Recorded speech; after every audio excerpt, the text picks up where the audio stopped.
partie du territoire congolais. Je me permettrai d'ajouter simplement, pour ne pas être long, que, comme je vous le disais en aparté, en tant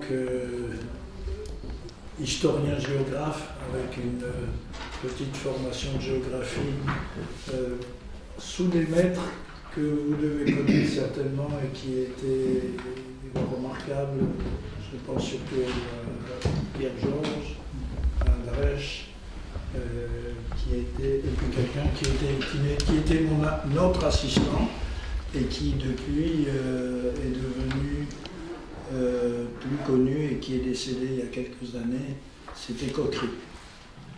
Voilà, donc j'ai été formé là-dessus et je sais que j'ai toujours regretté que nous soyons en retard dans la présentation cartographique de notre pays, de nos villes. Et je suis heureux que grâce à Monsieur le ministre et à votre partenariat, nous ayons entrepris une démarche dans ce sens. Monsieur le ministre, vous êtes ici chez vous. Et je suis heureux que l'ambassade puisse abriter cette modeste cérémonie. Je vous passe la parole. Ouais, merci, monsieur l'ambassadeur. Bonjour, les amis de l'hygiène. Depuis 15 ans, un grand effort se fait en matière d'infrastructure routière et de base en général. Et il se trouve que lorsqu'un touriste va aller au Congo, un investisseur, il va acheter cette carte qui a son âge, il l'ouvre et puis il se rend compte de ce qu'il peut estimer être la réalité des infrastructures au Congo.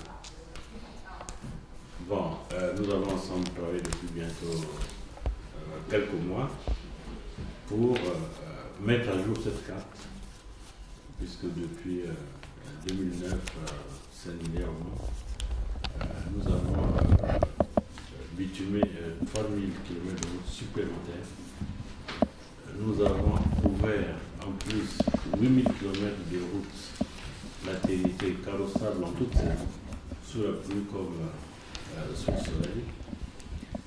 Et qu'aujourd'hui, tous les chefs-lieux, toutes les capitales des préfectures sont reliées à la capitale nationale par des voies bitumées.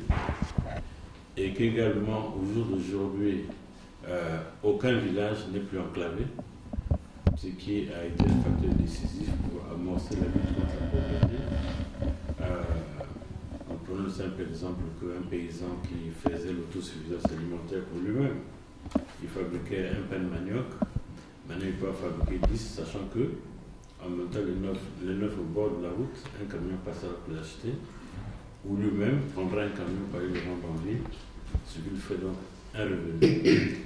Et donc, par ces infrastructures nouvelles et réhabilitées, nous sommes en train de recréer l'économie en milieu rural, et ceci de manière très forte et très dynamique. Et c'est pour cela qu'un instrument, un outil aussi fort que cette carte, ça devait être mis à jour pour les investisseurs qui viennent, pour les touristes qui viennent, pour nous-mêmes qui circulons, parce qu'il y a des endroits qui paraissent comme des déserts, alors que dans notre réalité actuelle, nous savons qu'il y a des routes. Merci d'avoir accepté ça. Votre agence du Gabon a fait des missions au Congo, nous avons beaucoup travaillé.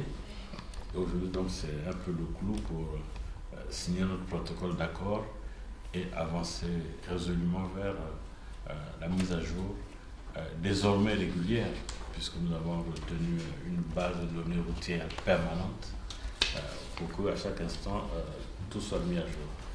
Voilà, en un petit mot, soyez le bienvenu, l'ambassadeur l'a dit, nous sommes au Congo, bientôt nous irons en France après ici, et je vous remercie.